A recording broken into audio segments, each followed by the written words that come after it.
안녕하세요. 디지털 미디어 경영 강의를 시작하겠습니다. 첫 시간으로 미디어의 이해라는 주제에 대해서 공부를 해보도록 하겠습니다. 미디어라는 것이 무엇인가?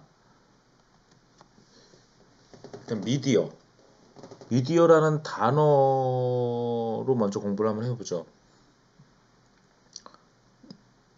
미디어라는 말이 들어간 단어를 제가 한번 세 가지를 가져와 봤는데요. 미디에이트라는 단어가 있습니다. 그죠? 미디에이트. 우리말로는 중재하자, 한국어로는 중재하자인데, intervene, 어떻게 개입한다, 끼어든다 이런 거죠. between people, 사람들 사이에 끼어든다 라는 그런 뜻을 갖고 있습니다. immediately, 저는 이 immediately라는 단어를 굉장히 재밌게 봤는데요. 여러분들 immediately가 보통 어떻게 우리가 공부했습니까? 즉시, at once, 또 instantly 이렇게 공부를 했죠. 근데 사실은 이건 무슨 뜻이냐면 미디어 없이 하라는 뜻입니다. 만약 do it immediately 라고 여러분들의 어떤 팀원한테 얘기를 했어요. 또는 여러분들의 보스가 여러분들한테 do it immediately 라고 얘기했습니다. 그럼 즉시 해라 그랬는데 여러분들이 만약 어떤 사람이 즉시 했니? 라고 물어봤을 때 저 그거 다른 사람한테 시켰는데요? 걔한테 했나 물어볼게요. 만약 이렇게 얘기할 수도 있겠죠. 이렇게 되면 immediately란 말이 틀린 겁니다. 왜냐면 여기서는 미디어 없이 하라는 거야. 즉 without any intervening time or space. 중간에 어떤 미디어가 끼지 말라는 겁니다. 미디어란 말이 우리가 보통은 뭐 매체, 미디어 뭐 이렇게 설명을 합니다만은 오히려 방해한다는 느낌이 좀 있죠. intervene, 끼어든다. 또 intermediary, intermediary라는 건 우리가 중개상이라고 하는데 intermediary는 a person who acts as a link between people, 어떤 사람들 사이에 링크로 활동하는 그런 사람이죠. 미디어라는 그 말 뜻을 보면 뭔가 중간 두 개의 사이에 있는 어떤 것인데 간섭하거나 끼어드는 그런 느낌이 좀 있고, 그 다음에 미디어 없이 하라는 것이 오히려 바로 하라는 뜻이 되니까, 그죠? 인터미디어리도 둘 사이를 뭔가 엮어주는 거죠. 엮어주는 좋은 것이기도 하지만 둘 사이를 오히려 방해하는 느낌도 사실 여러분들이 가지셔야 됩니다. 그 미디어라는 느낌을 용어를 봤을 때 미디어는 사실 미디엄의 복수형이죠. 플루럴이죠. 그럼 미디엄이라는 걸 제가 사전을 또 가져와 봤습니다. 그러면 미디엄이라는 것은 어떤 에이전시다, 대리인이다, 또는 수단이다, means, 수단이다 라고 하고 있죠. 무엇인가를 하기 위한 대리인 또는 수단이다 라고 얘기를 하고 있고요. 또 한편으로는 또 intervene이라는 단어, the intervening substance, 그죠? 어떠한 물질인데 intervening 하는 물질이고요. 거기서 어떠한 임프레션이 그걸 통해서 전달이 돼요. 어떠한 감각기관으로 또는 어떠한 사물에 대한 어떠한 물리적인 어떠한 행위로 멀리서, 예. 우리 쉽게 얘기하면 텔레비전이나 뭐 이런 것들, 전통적인 미디어라는 것이 이제 그런 intervening substance through which impressions are conveyed to the sense of, 이렇게 가는 거죠. 그 다음에 또 하나의 미디어의 또 뜻을 보니까 material 또는 form이다. 아티스트가 사용하는, 이것도 굉장히 중요한 개념입니다. 아티스트는 사실 미디어를 다루는 거예요. 서양 화가다. 그러면 캔버스라는 어떤 미디어에 물감이라는 유화 또는 아크릴이라는 미디어를 사용해서 표현하는 거죠. 화가는 어떤 그런 미디어가 없다면 자기의 어떤 것을 표현할 수가 없는 겁니다. 그렇죠? 피아니스트는 피아노라는 그 악기가 미디어가 되는 거고요. 글을 쓰는 작가는 또 그 문자 열이 하나의 미디어가 되는 거죠. 그렇죠? 사실 미디어 아트라는 말이 사실은 정확한 표현이 아닙니다. 모든 아티스트는 미디어를 사용하고 있는 것이죠. 단지 미디어 아트다라는 건 약간 뉴 미디어 아트다 이렇게 얘기하는 것이 더 맞겠습니다. 어쩌면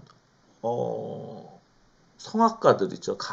가수들이 왜 이렇게 인기가 있는가 생각을 해보면 그분들은 어떻게 보면 미디어를 안 쓰는 거예요. 마치 동물인 새와 똑같죠.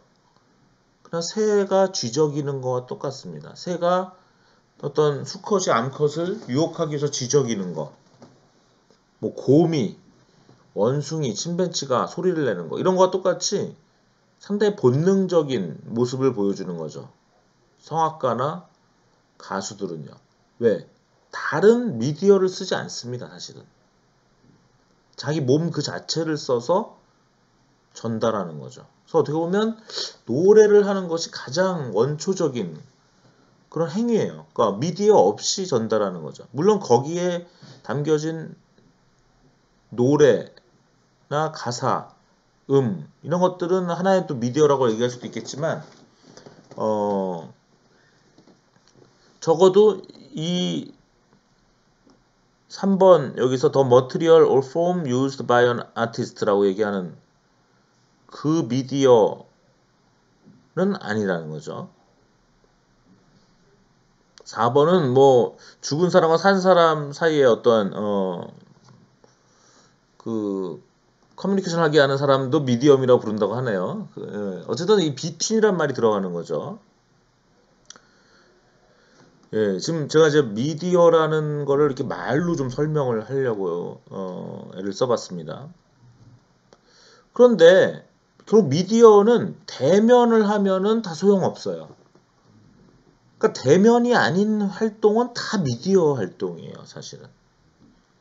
우리가 어떤 사람과 어떤 사람이 만나서 이야기하지 않고 여러분 카카오톡으로, 위챗으로, 페이스북으로, 유튜브로 제가 지금 강의하는 것처럼 다 미디어를 하는 거죠. 지금 제 강의가 비대면 강의잖아요. 대면이 아니에요. 그럼 이제 대면이라는 건 뭔지를 한번 그러니까 미디어 활동이라는 것은 대면이 아닌 모든 게 미디어 활동이다라고 볼 수가 있습니다. 사실은. 그 존 어리라는 제가 너무 좋아하게 된 그 영국의 학자인데 돌아가셨어요. 한 5년 전에. 이분을 좋아하자마자 알아보니까 이분이 돌아가셨더라고요. 존 어리라는 학자의 모빌리티라는 책 너무 좋습니다. 여러분들이 정말 필수적으로 꼭 읽으시기 바래요. 그런데 이 대면이라는 것에 대해서 좀 보겠습니다. 대면이라는 건 뭐냐? 우리가 얼굴을 서로 마주하면 제가 좀 미안합니다. 여러분들이랑 이게 대면 강의를 못해서 근데 얼굴을 마주하면 우리는 흥분한다는 거예요. 에밀 디르켐이 흥분이라는 거 일컬은 것을 발생시킨다. 대면이라는 건 흥분을 발생시킨다. 그런데 재밌는 거는 대면 만남을 발생시키는 5가지 방식에 대해서 설명을 하고 있어요. 근데 미리 얘기하면 우리가 왜 대면하는가 보면은 다 의무라는 거예요. 의무. 재밌죠? 5가지 우리가 왜 대면하는가 이건 다 대부분 의무라는 거예요. 비교적 공식적 만남에 참석하는 법률적, 경제적, 가족적 의무. 우리가 회사에 가서 대면하는 거. 학교에 가서 대면하는 거, 가족들을 만나는 거, 참여자의 현존이나 참석에 대해 강한 기대를 갖고 만나 대화하는 사회적 의무. 친구 아버지가 돌아가셨을 때, 어머니가 돌아가셨을 때 가야 되는 거죠. 가는 것과 안 가는 건 천지 차이예요. 정말 천지 차이죠. 대면하는 것과 대면하지 않는 것은. 그렇죠? 그 사람은 어떤 기대를 가질 수도 있고 안 가질 수도 있어요. 강한 기대를 갖고. 또 계약을 체결하기 위해서 문자나 시각 텍스트를 사용해 일을 하기 위해 타인과 공현전해야 하는 의무. 계약할 때 앞에 나타나야 되는 거예요. 계약. 결혼식. 그것도 일종 계약이죠.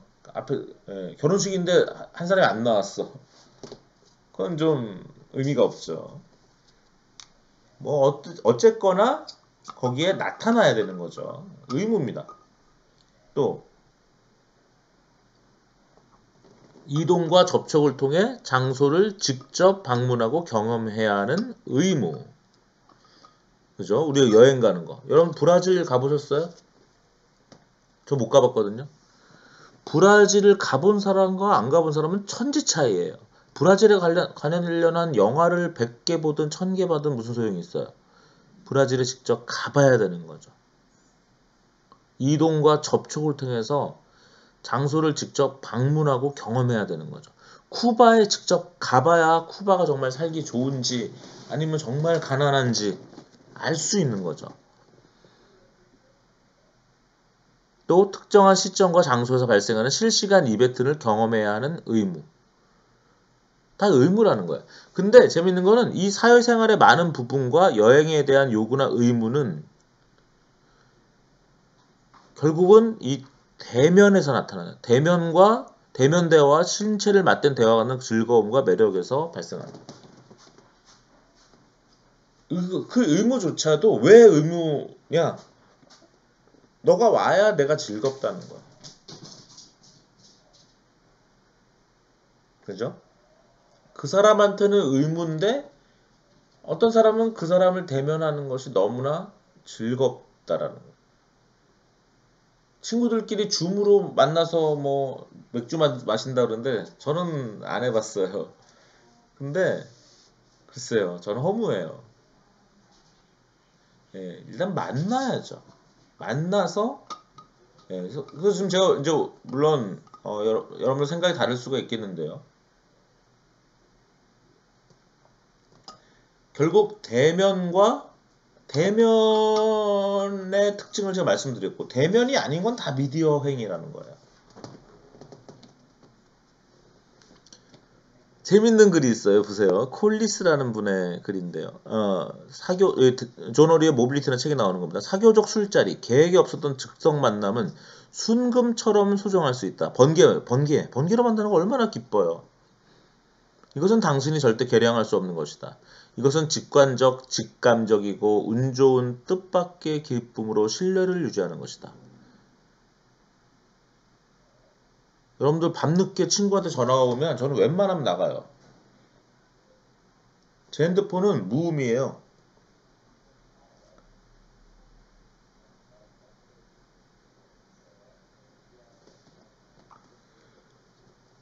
무음으로 무음이니까 여러분들 저한테 아무 때나 전화하세요. 저는 24시간 무음이에요, 사실은.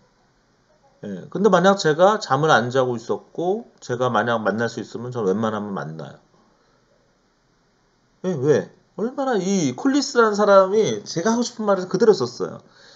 계획이 없었던 그런 번개 만남 얼마나 즐거우냐는 거야. 오히려 일정을 정하고 만나면 그날따라 또 바쁘죠. 아, 오늘 저녁 나 일 있는데 나가기 싫다 하면서도 나가요. 그래서 번개 만남이 차라리 나은 것 같아요. 그죠? 대면 만남은, 그래서 보세요. 여기 또 너무 재밌는 얘기 나와요. 어떤 학술 행사에 발표를 들으러 누가 가는가?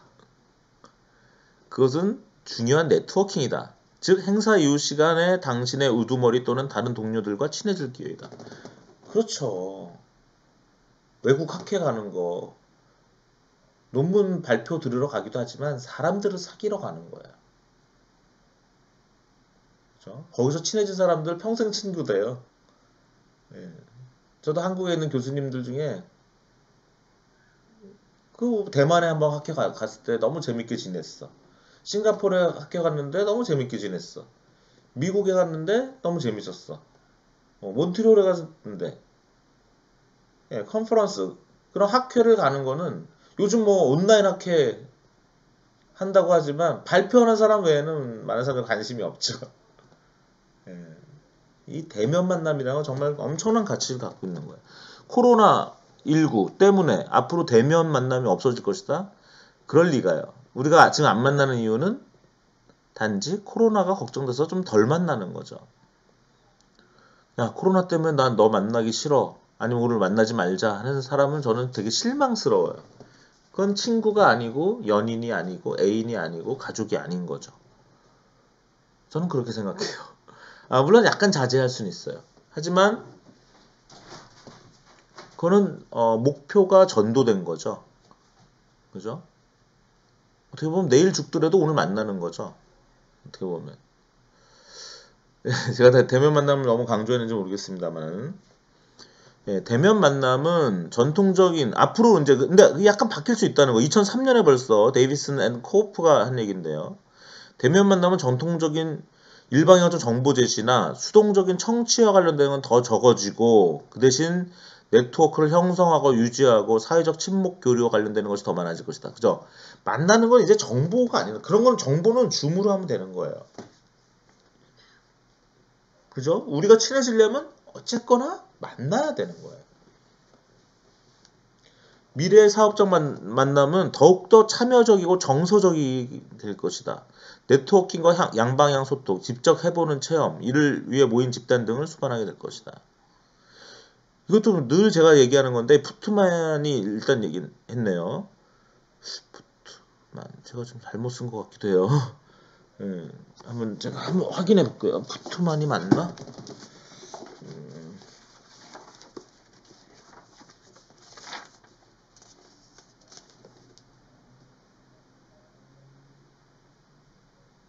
푸트만이 어쨌든 맞을 리가 없죠. 푸트남이죠. 푸트남. 뭔가 어색해요, 그죠? 푸트남일 거예요. 다시 고치겠습니다. 죄송합니다. 푸트남.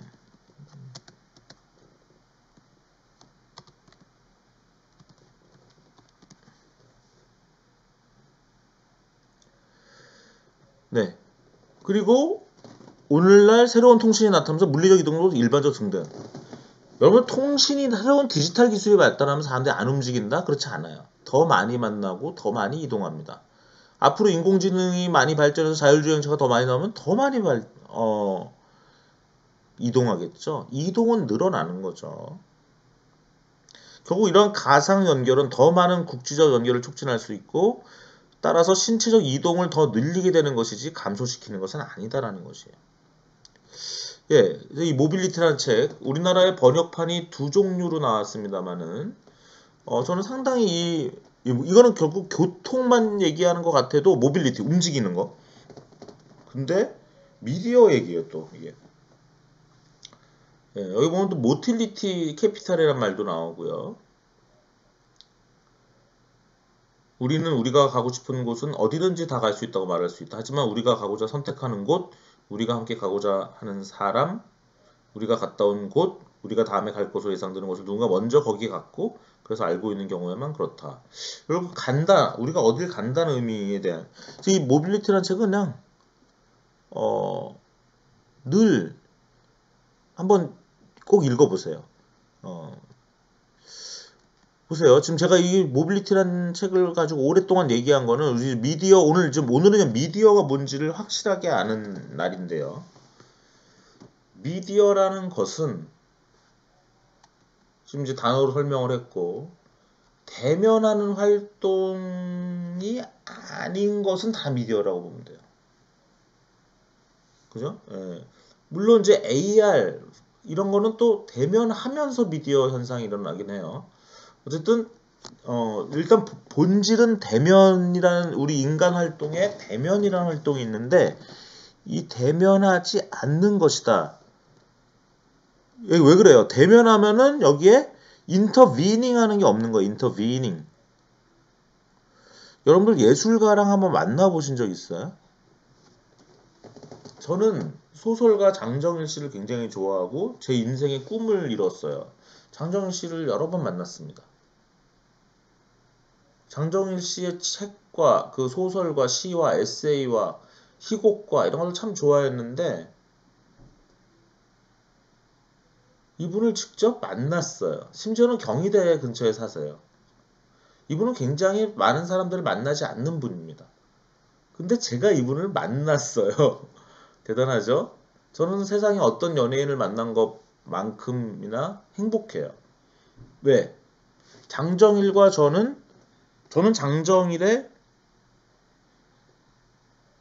글을 통해서, 미디어를 통해서만 그분을 만났죠, 그동안. 근데 그분을 직접 만난 거예요, 직접. 저 직접 만나고 싶은 사람 또 있어요. 탕웨이 같은 사람. 또 누가 있을까? 예, 한효주? 예, 아이유? 그죠? 또 누가 있지? 근데 저는 장정희를 정말 만나고 싶었는데 만났고 비스무리하게 친구가 됐어요. 친구 비슷하게. 너무 만날 보고 싶어요. 막 이메일도 드려보고 싶고. 예, 지금 얘기를 왜 하냐면은 대면. 근데 예술가와 대면을 하면 우리는 실망할 수도 있죠. 왜? 예술가는 미디어를 통해서 나한테 전달했던 사람들이지 나와 대면하는 사람은 원래 아니거든요. 물론 그 사람의 작품을 너무 좋아하면 그 사람을 만나고 싶을 거예요. 왜? 미디어 없이. 그죠? 그래서 대면이라는 것의 의미를 좀 설명을 드리기 위해서 저의 개인적 취향까지 얘기했네요. 그죠? 장정일 소설가를 작가를 또 만나야 되는데 제가 만나게 되면 또 한번 그 경험을 말씀을 드리겠습니다. 이거 조금 더 나갈게요. 여기서 보세요. 이거 약간 좀 19금 같은 얘기 같은가 좀 들어있습니다. 이 19금 표시를 했어야 되는데. 예. 근데 이렇게 슬라이드만 보고 나서 몰라요. 그냥 여러분들 영어로 Do you know him? Do you know her? 이렇게 물어볼 수 있잖아요. 서로. Do you know him? 어떤 사람 얘기하는데 Do you know him? 여성 같은 경우는 누가 영어로 Do you know him? 했을 때 Yes, I know him. 그러면요. 약간 사람들이 이상하게 봐요. 뭐냐면 둘이 혹시 사귀었다는 뜻이야? 만약 누가 외국 사람이나 한국 사람 얘기하는데 영어로 어떤 사람이 저한테 Do you know her? 라고 얘기를 했을 때 제가 Yes, I know her.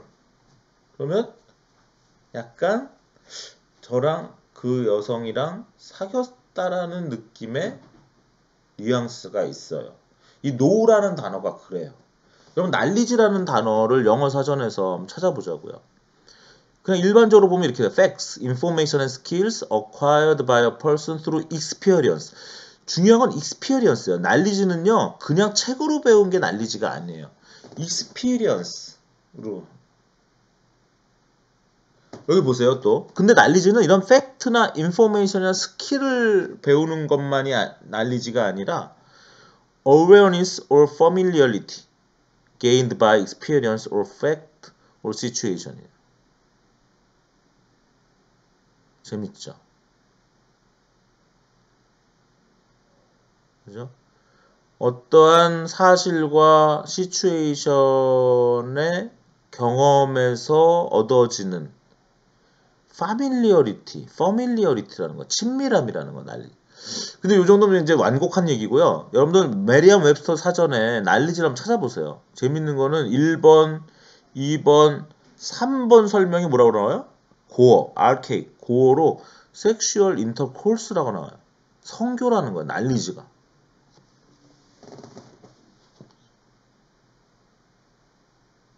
무슨 얘기죠, 지금? 왜 지금 이 얘기를 제가 왜 하는 걸까요?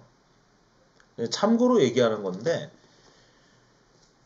어떤 사람에 대해서 섹스를 하지 않고 아는 것은 한계가 있을 가능성이 있어요. 그죠? 어떻게 보면 미디어라는 거는 어떤 대상과 대면 또는 섹스를 하지 않고 아는 거예요. 우리가 어떤 유명 여자 배우, 남자 배우의 누드 사진을 본다 한들 그거는 미디어죠. 그렇죠?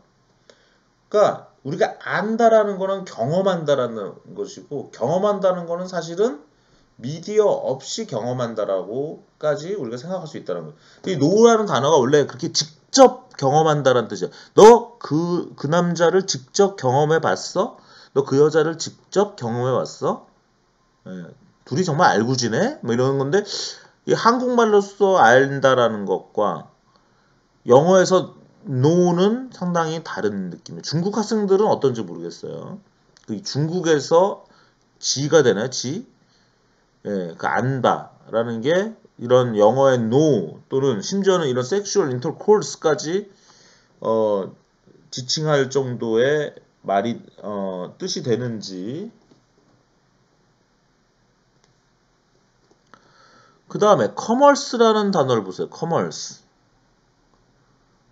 커머스라는 단어도 우리가 잘 아는 단어인데 여기 보면 여기도 섹슈얼 인터콜스가 있어요. 이건 좀 왜 집어넣냐면 저희 연구실에서 한 15년 전 연구를 하다가 제가 이제 늘 강의를 하면서 지식경영 강의를 할 때 난리지를 첫날 설명을 하는데 난리지의 어떤 경험 중요성이라는 걸 설명하면서 이 섹슈얼 인터콜스까지 설명을 하면 학생들이 이제 충격을 받게 돼요.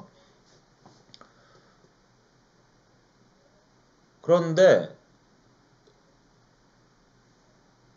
어느 날 저희 연구실 학생이 저한테 와가지고 교수님 큰일 났습니다. 그래서 왜 뭐가 큰일나? 그랬더니 커머스도 섹스였어요. 여기 보면 커머스도 섹슈얼 인터콜스예요. 그래서 제가 농담 삼아 야 우리 연구실은 고대 섹스를 연구하는 곳이다. 왜? 우리는 난리지와 커머스를 연구하는 연구실인데 예, 제가 여기 저희 연구실 이름을 올해부터 이 AIBM으로 바꿨어요. Artificial Intelligence and Business Model Laboratory라고 바꿨는데 여러분들 홈페이지 한번 가보시면 됩니다. AI-bm.net 치시면 가게 되는데요.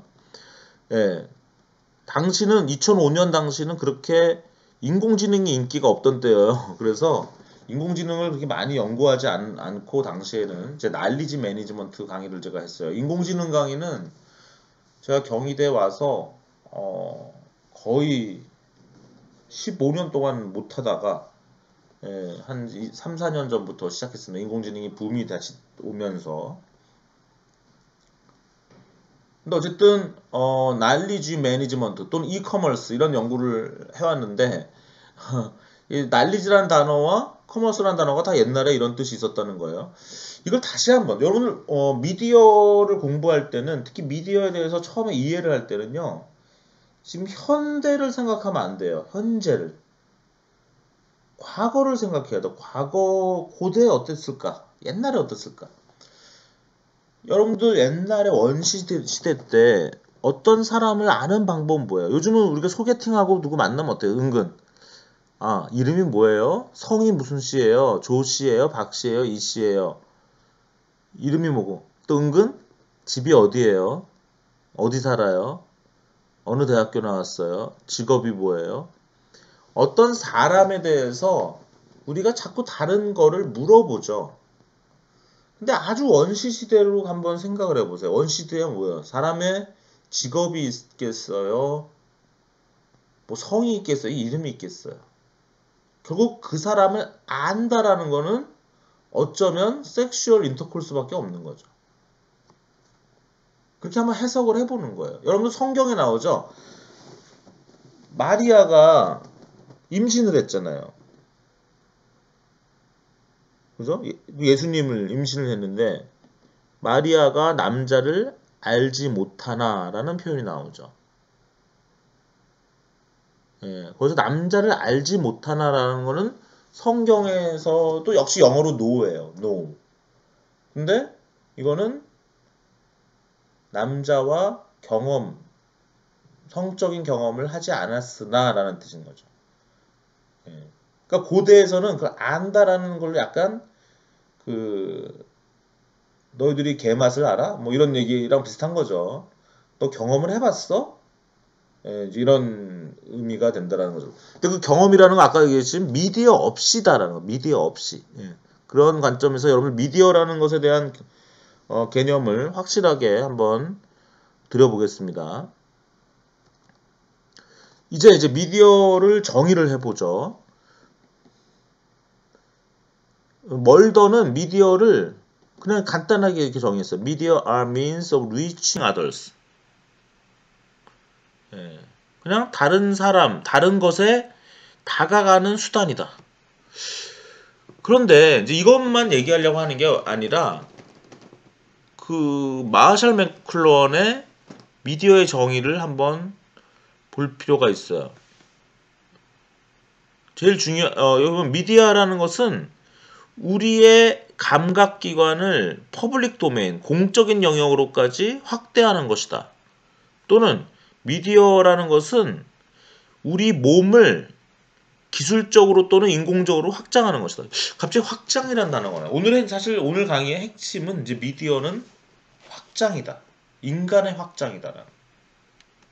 이 엄청난 책이 있죠. 저는 이 책을 보고 완전 인생이 바뀌었어요. 미디어의 마셜 맥클런, 토론토 대학의 교수죠. 한국에는 이런 번역판이 3가지가 나왔고요. 저는 이 맨 오른쪽에 있는 민음사판을 제일 먼저 읽어서 여기가 좀 익숙해요. 예, 이렇게 뭐 비교해 보지는 않았습니다. 읽어보시고요. 저도 2권을 3권 다 있어요 저한테. 근데 누가 번역을 잘했나 이렇게 막 하지는 않았고요. 어쨌든 이 책은 꼭 읽어야 되는 책입니다. 사실은 꼭 읽어야 되는 책. 예, 너무너무 재밌어요. 아까 모빌리티라는 책도 재밌고요. 여러분 제가 이 영문판을 PDF로 드렸죠. 경희대 학생들한테는 PDF로 드렸기 때문에 영문판을 보시면 되겠고요. 한글판은 PDF가 저한테 없어요. 그래서 이제 종이책을 사서 읽어보시기 바랍니다. 그 다음에 이 아르젠 멀더라는 사람의 Understanding Media Theory라는 책인데 제가 뉴욕에 갔을 때 벌써 한 15년 됐을 거예요. 그것도 한 13, 4년 되는 2007년에 간 뉴욕. 뉴욕은 뭐 그 이후에도 많이 갔지만 2007년쯤에 뉴욕의 어떤 하나의 작은 서점에서 발견한 책입니다. Understanding Media Theory라는 책인데 이 책도 PDF 버전이 있어가지고 제가 경희대 학생들한테는 이 캠퍼스에 올려놨고요.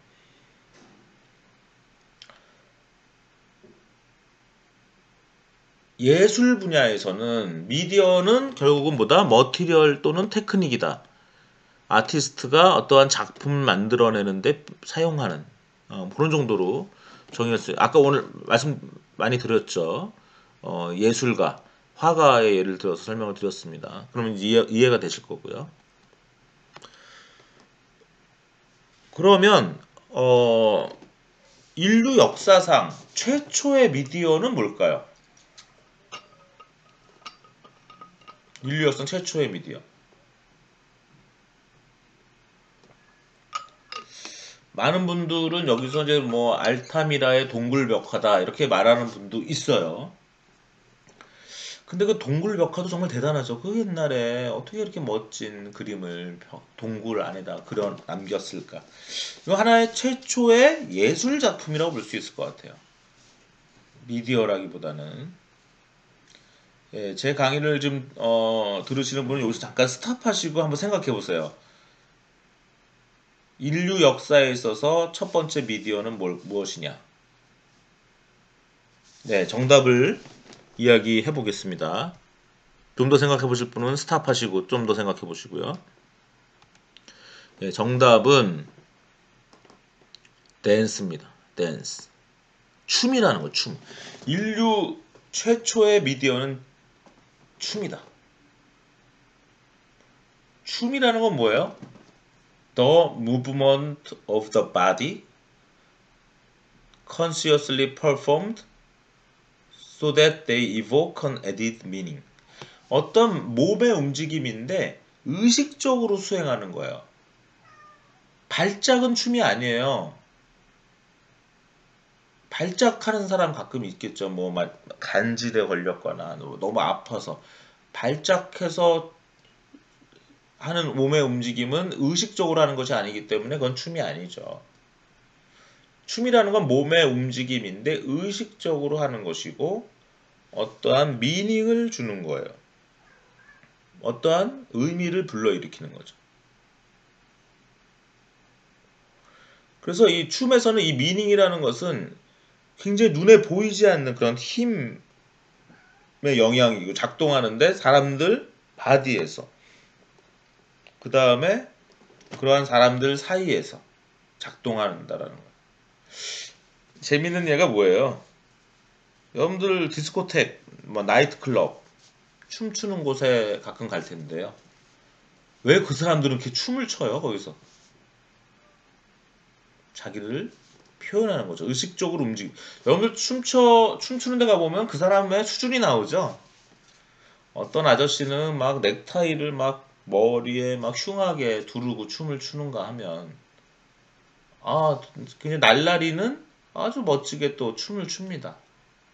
여성들도 각각의 다른 모습을 보여주죠. 춤을 추는 걸 보면 그 사람이 얼마나 건강한지 아픈지 그 사람의 의식 수준, 교양 이렇게 다 나오죠. 사실은 끼 다 나오죠. 그러니 그 디스코텍이나 나이트클럽에서 일일이 우리가 명함을 교환하거나 말을 하고 통성명을 하려면 되게 귀찮을 거예요. 그렇게 해서 사귀는 게 아니라 그냥 춤을 춰서 빨리빨리 알아내는 너무 효율적인 방식인 거죠. 인간은 옛날부터 이렇게 춤을 통해서 자기를 표현해왔고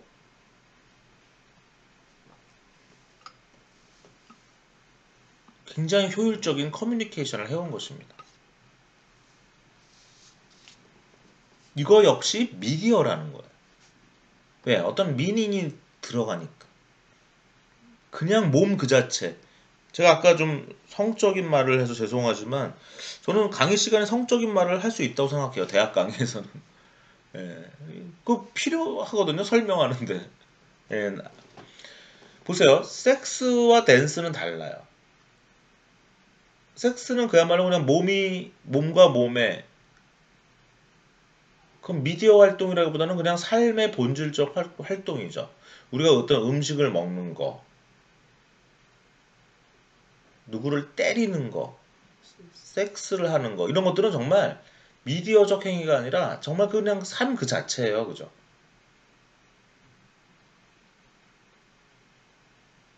근데 춤이라는 거는 어떤 미닝을 가지는 미디어적 행위인 거죠. 그렇죠? 그렇게 한번 이해를 해보시면 되겠어요. 하지만 우리 맨 몸뚱아리에서 출발한 인간은 가장 처음에 미디어적 활동을 한 것이 아마도 댄스, 춤이었을 것이다. 그러면 우리가 이제 재밌는 놀이를 해보기로 해요. 미디어라는 건 뭐라고요? 인간의 확장이에요. 인간의 확장. 이 책 제목이 이거 모르겠어요. 마샬 맥클루한도 물론 그 영향을 준 선배 학자들이 몇 명 있어요. 뭐 먼포드라는 사람도 있고 제가 마샬 맥클루한을 너무 좋아하게 돼서 그 사람이 도대체 누구한테 어떻게 이런 말을 하는 사람이 다 있지 하면서 이 사람은 또 도대체 뭘 공부했길래 이래? 라고 참 궁금해해서 많이 찾아봤어요. 근데 어쨌든 마샬 맥클루언이 이 책 제목이 정말 무시무시해요. Understanding Media: The Extensions of Man. 결국 뭐예요? 미디어의 이해인데 인간의 확장이라는 거예요. 인간의 확장. 예, 그러면 다시 이걸 가지고 응용을 한번 해보죠.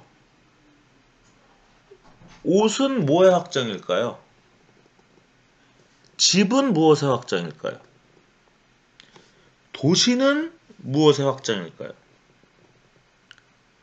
총은 무엇의 확장일까요? 화살은 무엇의 확장일까요? 자동차는 무엇의 확장일까요? 오늘 이걸 또 다 얘기를 해봅시다.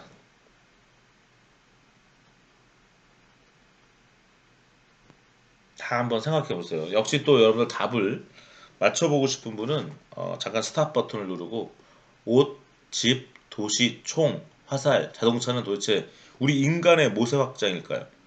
자동차는 쉽죠. 자동차는 우리 발의 확장이겠죠. 우리 발과 다리의 확장이겠죠. 그죠? 뭐 이건 쉬워요. 자동차.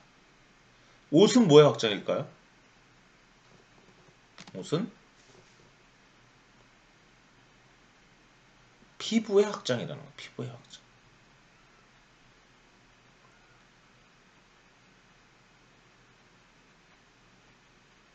피부의 확장. 다시 뭐요? 집은 뭐의 확장일까요? 집도요. 피부의 확장이에요. 도시는요. 도시도요. 피부의 확장이에요. 우리 인간이 인간의 피부로는 추위를 다 막아낼 수가 없었죠. 그래서 우리는 의복을 만들어서 의복을 입게 됨으로써 에너지를 덜 썼어요. 그래서 더 많이 또 섹스를 하게 됐다고 그러네요. 마셜 맥클론의 언더스탠딩 미디어에 나오는 얘기예요. 그래서 옷을 입지 않는 사회는 서구처럼 입는 사회에 비해서 40% 이상 더 먹는데요. 왜? 그래야 열을 더 내서 내 몸을 보호할 수 있으니. 또 하나 이 피부의 확장으로서 의복은 상당히 중요한 미디어죠. 자기 표현이죠. 그죠? 이왕이면 옷을 잘 입을 필요가 있을 것 같긴 해요. 저도 잘 못하는데. 스티브 잡스 어떻게 했어요? 스티브 잡스? 그냥 청바지에 늘 까만 티인가요? 평생 그걸 입었죠. 예, 스티브 잡스는 약간 미니멀리스트이기도 했어요. 예, 스티브 잡스의 그 의상은 그 사람을 보여주죠. 며칠 전에 타이거 우즈가 사고를 당했잖아요. 타이거 우즈가 쾌유하기를 바라는 마음에서 어제 그저께 보니까 골프 선수들이나 골프장에서 일하는 사람들이 빨간 티와 까만 바지를 입었다는 거야. 타이거 우즈처럼. 예, 빨간 티셔츠와 까만 바지는 거의 타이거 우즈를 상징하는 그런 골프복이죠. 예, 이런 것들은 이제 어떤 자아를 규정하는 수단으로서 또 의복이 사용되는 것이고요. 주거. 우리 제가 아까 뭐라 그랬어요? 의복이 우리의 체온과 에너지를 축적하고 소통시키기 위해서 우리 개인의 피부를 확장한 것이라면 주거는 우리 가족과 집단이 그런 목적을 달성하기 위한 공동의 수단이라는 거예요. 결국 피신초로서의 주거는 우리 신체의 열 제어 메커니즘을 확장한 것으로 집단의 피복 혹은 의복이다. 도시들도 마찬가지라는 거예요. 도시도 결국은 대규모 집단들의 요구들에 맞춰 신체 기관들을 훨씬 복잡하게 확장한 것이다. 여러분들 이제 오늘 이런 얘기를 처음 들은 분들은 미디어라는 게 아니 지금 옷도 집도 다 미디어라는 거야? 예, 일단 물론 이번 과목에서 우리가 디지털 미디어를 다루지만 일단 오늘만큼은 미디어에 대한 얘기를 실컷 하는 날이거든요. 그 미디어라는 것은 특히 집, 의복, 도시 다 우리의 피부를 확장한 것이다. 이 오른쪽 사진이요. 제가 너무 좋아하는 도시예요. 프랑스의 남프랑스에 있는 니스에서 좀 더 내려가면 에주라는 마을이 있는데 예, 이 마을이 독수리 마을 또는 뭐 요새 마을이라고도 부르죠. 독수리 요새처럼 생기게 되는데 여기 보면 다른 침입을 많이 받다 보니까요. 여기 문을 걸어 잠그면 여기가 요새처럼 못 들어가는 거예요. 각 집이 문을 걸어 잠그면. 너무 아름다운 마을인데 이런 것들을 이제 독수리 마을 또 요새 마을이라고 얘기하는데 결국 우리가 만들어낸 이 도시라는 것은 사실은 외부의 침입, 강간, 살인 이런 것들로부터 우리를 막으려다 보니 우리가 처음엔 동굴 같아서 살다가 점점점 더 좋은 집을 만들어 가면서 집만 가지고도 제대로 우리가 막아지지가 않잖아요. 그러니까 이런 마을과 도시를 만들어냈다라는 것입니다. 그래서 제가 아까 말씀드렸죠. 오늘은 여러분들 고대로 돌아가야 돼요. 옛날로 돌아가서 생각해야 돼요. 모든 걸. 그냥 현재 우리가 눈으로 보이는 집, 이 집이 어디서 왔는지 잘 생각하고 우리의 자동차 모든 걸 다 그렇게 생각을 해보셔야 돼요. 그래서 이거는 마뉴엘 가스텔의 2004년 글에도 나와요. 우리의 세상에 특별한 것은 전자공학에 근거하고 소프트웨어로 운영되는 통신기술에 의해 추동되는 상호작용 네트워크 안에서 인간 주체의 신체와 정신이 확장되고 증강되는 것이다. 예, 이거 다 결국은 마샬 맥클루한한테 다 배운 거예요. 예, 이게 다 연결되는 거예요. 그러니까 인터넷조차도 우리의 인터넷 같은 거 있죠. 네트워크. 이것도 역시 우리 신체와 정신의 확장과 증강이라는 거예요. 이렇게 해서 결국 인간은 지금 변화하고 확장해서 심지어는 포노사피엔스라는 말까지 나왔죠. 원래는 디 이코노미스트라는 잡지에서 나온 말이 포노사피엔스라는 말을 만들어냈는데 우리나라에서는 최재봉 교수님, 성균관대 최재봉 교수님이 이 포노사피엔스라는 말을 많이 사용하시고 책도 쓰셨죠. 예, 손에 폰을 든 인류라는 거죠. 그 다음에 또 뭐가 있어요? 예. 앞으로는 만약 완전 무일 자동차가 나오면 인간은 이제 모비노 사피엔스가 될까요? 유발 하라리는 호모데우스를 또 얘기하기도 했죠. 호모데우스는 나중에 한번 기회가 되면 제가 얘기를 하기로 하고요.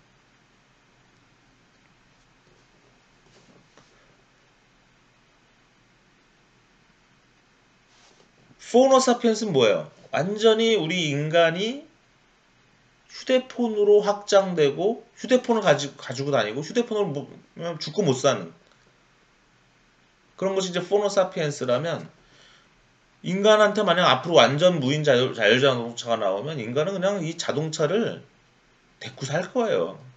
그죠? 왜? 그냥 가만히 있으면 누가 누워 있으면 얘가 나를 어디로 데려다 주죠. 여긴 내 집도 될 수 있고, 그죠? 빨리 됐으면 좋겠어요. 아, 빨리 됐으면 좋겠어요. 제 강의를 듣는 젊은 우리 학생들은 너무 부러워요. 여러분들은 앞으로 그런 완전 무일 자동차를 얼마나 잘 즐기면서 살 수 있겠어요. 앞으로 10년 걸린다 해도, 앞으로 20년 걸린다 해도 언젠가는 여러분들 삶에서 사용할 수 있을 텐데 그때는 우리 인간이 이 자동차와 거의 한 몸처럼 살지도 몰라요. 그런 거랑 비슷한 되게 야한 영화, 에로틱한 영화가 이 영화 크래쉬입니다. 이 크래쉬는 책도 기괴한 책이고요. 이 영화도 이 제임스 그라함 발라드 원작의 크래쉬라는 소설을 데이비 크로넨버거, 제가 참 좋아하는 영화 감독인데 이 만든 영화 크래쉬를 한번 나중에 한번 보시기 바래요. 그러니까 자동차와 사랑에 빠지는 일종의 자동차 성애자, 예, 그런 개념이라고 볼 수도 있어요. 예, 지금 우리는 전화 성애자예요. 스마트폰 성애자. 그런데 앞으로는 모비노 사피엔스가 되는 거냐? 근데 우리 인간이 자동차로 인해서 우리의 다리가 확장된 그 이상의 또 거기 인공지능 자동차가 돼서 우리의 뇌까지 결합이 돼버리는 이제 그런 느낌으로 보시면 되겠죠. 예. 바퀴, 자전거, 비행기 이런 것들은 다 무엇의 확장이냐? 이것은 당연히 뭐 그죠? 우리 발다리의 확장이죠. 근데 아마도 동작을 절약하려는 모든 도구와 기계의 중요한 특징은 언어에서든 바퀴에서든 우리를 바깥으로 향해 하거나 우리 자신을 확장시키게 하는 육체적 압력의 직접적인 표현이다. 말이 좀 어려울 수 있는데 여러분들 읽고 또 읽어보세요. 예, 바퀴는 근데 재밌는 건 바퀴가 나오면서 도로가 나왔어요. 도로를 만들었고 생산물을 밭에서 거주지보다 보다 빨리 이동시켰고 가속이 되니까 어떻게 돼요? 속도가 빨라지면요 중심이 생겨요. 오히려 네트워크가 많아지면 중심이 더 커집니다. 한국에서 KTX가 나오는 바람에 수도권 집중화는 더 커졌어요. 왜? 지방에 있는 분들이 학교도 그냥 서울로 보내고 병원도 서울로 간다는 거예요. 속도가 빨라지면 네트워크가 좋아지면 지방 분권이 될 것 같지만 그렇지가 않은 거예요. 예, 가속은 더 많은 전문화, 더 강도 있는 자극, 더 큰 집합, 침략을 만들었다. 결국 이 바퀴라는 것이 너무 우리 인류를 가속화하면서 전문성을 높이고 기술을 강화하는 형태로 그러면서 창조성이 높아지면서 동시에 파괴성이 높아졌다. 이렇게 마샬 맥클론이 멋지게 얘기하고 있는 거죠. 이 확장이란 말에 계속 제가 지금 보고 있는 거예요. 확장이란 말이 나온 부분을 여러 군데 오늘 설명을 드리고 있는 겁니다. 여러분들한테 아주 세뇌를 시키는 거죠. 미디어는 인간의 확장이다. 존 어리의 모빌리티라는 책에 나온 거. 교통이라는 부분에 나오는 교통은 신뢰에 기초한 대중을 요구한다. 도로의 시민 모두가 이용할 수 있는 제3의 공간에서 서로 모르는 사람들끼리 공유된 규칙을 따르고 공통의 시각적, 청각적 신호로 의사소통하며 눈을 마주치지 않고도 상호작용을 할 수 있다. 그죠? 사실은 보세요. 우리가 저쪽 중앙선 너머에서 갑자기 나한테 충돌하지 않을 거라는 믿음이 있기 때문에 신뢰가 있기 때문에 우리가 운전하고 다니는 거 아니에요? 그렇죠? 뒷차가 나를 갖다 박지 않을 거라는 신뢰가 있으니까 서로 모르는 사람들 그렇죠? 근데 우리는 어떻게 돼요? 즉각적으로 반응하도록 훈련받은 우리의 눈, 귀, 손, 발 그리고 억눌린 상태에서 벗어나고 싶은 욕망, 위치를 변경하고 싶은 욕망, 여기저기 둘러보고 싶은 욕망을 가진 운전자의 육체는 교통 속에서 기계에 의해 파편화되고 기울어된다. 결국 자동차는 운전자 육체의 확장이며 새로운 도시적 주체성을 창조한다. 멋진 얘기죠. 네, 이 머빌리티라는 책을 읽어보시면 이런 멋진 얘기들이 많이 나와요. 그 다음에 또 하나 재밌는 게 여러분들 도로 통신과 물류가 똑같은 거라는 거를 또 하나 여러분들 공부하셔야 돼요. 생각해 보세요. 통신과 물류는 원래 같은 거였어요. 언제까지 같았냐면 텔레그래프, 전신 있죠? 전보. 전신이 등장하기 전에까지는 같았죠. 왜?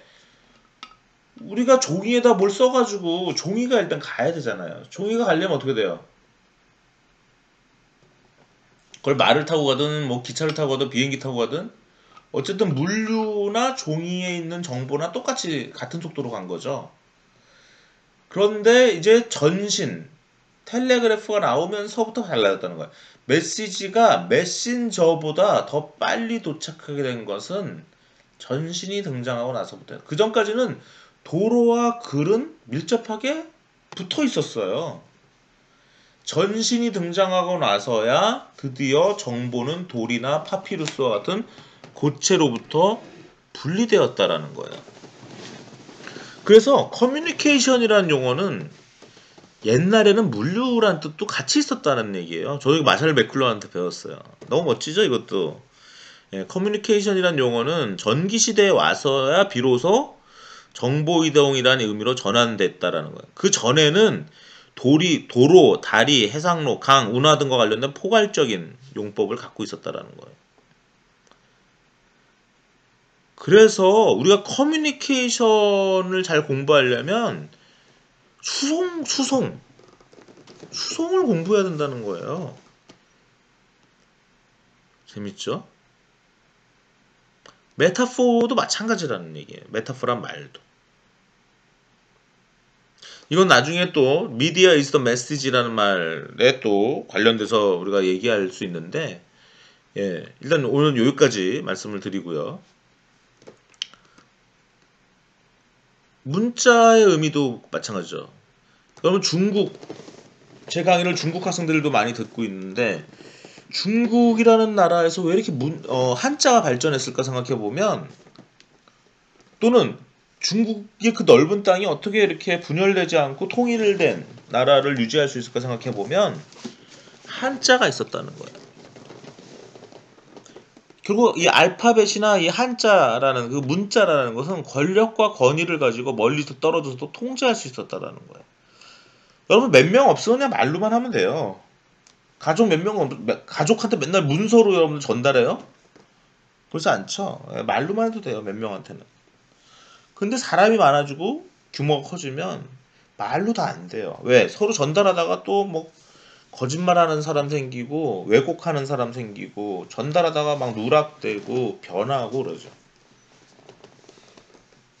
그래서 이 파피루스가 나오고 알파벳이 나오면서 사원의 관료주의나 승려들의 지식 권력 독점에 종집을 찍었다는 거예요. 그죠?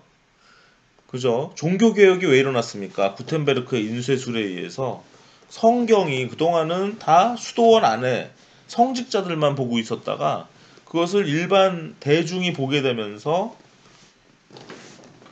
종교개혁이 일어난 거잖아요. 그죠? 문자가 나온 거죠. 예, 그래서 알파벳이 나오기 전에는 수많은 기호들을 사용했기 때문에 글 쓰는 일을 숙달하기 어려웠는데 배우기 쉬운 알파벳과 가볍고 값싸며 들고 다니기 편한 파피루스가 등장하면서 권력은 승려 계급에서 군인으로 넘어갔다. 네, 이런 재밌는 얘기들이 마샬 맥클루한의 미디어의 이해란 책에 나오고 있는 것입니다.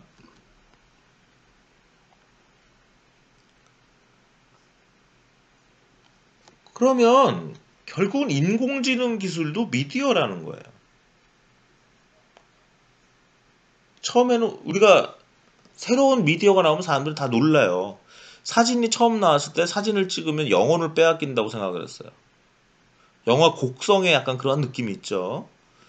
또 영화가 처음 나왔을 때 기차가 폭주하는 장면에서 혼비백산 영화관을 뛰쳐나갔다는 말이 있어요. 이게 류미에르 형제의 열차의 도책이라는 영화인데 이 영화가 나오니까 처음에 이 영화를 보다가 처음에 기차가 이렇게 점에 불과했는데 점점 기차가 앞으로 오니까 사람들이 놀라가지고 다 도망갔다는 거죠. 지금 사람들이 인공지능에 대해서 뭐 난리죠. 그런데 이거는 잠깐의 착각이라는 거예요. 인공지능이 우리를 지배한다 뭐 별 얘기 다 하죠. 텔레비전도 마찬가지예요. 텔레비전 처음 봤을 때 상자 안에 소인이 들어가서 연기하는 줄 알았다는 것이고 저는 중학교 2학년 때 1982년에 애플2를 처음 봤을 때 정말 그 안에 사람이 들어있는 줄 알았어요. 근데 이거 배우고 나니까 아무것도 아니더라고. 다 우리를 뭐 하는 거야? 확장하는 도구일 뿐이더라고요. 사진, 영화, 텔레비전, 애플2, 컴퓨터 다 마찬가지. 인공지능도 마찬가지라는 거예요. 알파고는 서양인, 바둑을 잘 못 두던 서양인 핫서비스, 데미스 핫서비스의 확장일 뿐이고 동양에는 그것을 확장하려고 했던 주판이 있었고 서양에선 그걸 컴퓨터로 만들었고 결국 인공지능도 우리의 능력을 확장시키는 도구고 미디어에 불과하다라는 거예요. 인공지능은 우리를 우리의 힘을 세게 해준다는 거예요. 우리 의복, 아까 도시, 자동차 다 우리를 힘 세게 해주는 거잖아요. 확장시킨다는 거죠. 제가 작년에 저희 항보유정 박사과정과 같이 연구한 논문에서 인공지능을 정의했는데요. 여기서는 자세하게 얘기하진 않겠어요. 근데 여기서 중요한 거는 뭐냐면 인공지능이라는 건 기계, 인간, 환경을 지능적으로 만드는 건데 이렇게 정의했는데 결국 좀 더 지능적인 인간을 만드는 것들도 인공지능이라는 거예요. 그 뭐예요? 증강지능, 지능 확대, augmented intelligence 또는 intelligence amplification. 그래서 인공지능으로 교육을 하는 거, 원격으로 의료를 해서 사람들을 더 건강하게 만드는 거 이런 것들이 뭐예요? 좀 더 인간을 확장시키는 거죠.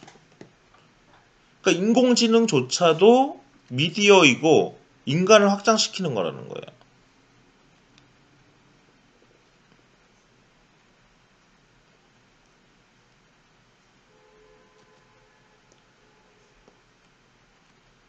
예, 오늘은 여기까지 하면 좋을 것 같아요. 예, 확장이라는 말이 나온 때까지 제가 그래서 오늘의 중요한 개념들은 이제 미디어의 정의와 미디어는 인간의 확장이다 라는 그런 마샬 맥클루언의 이론을 공부하는 것으로 오늘의 수업 목표를 달성하도록 하겠습니다. 예, 여기서 마치겠습니다.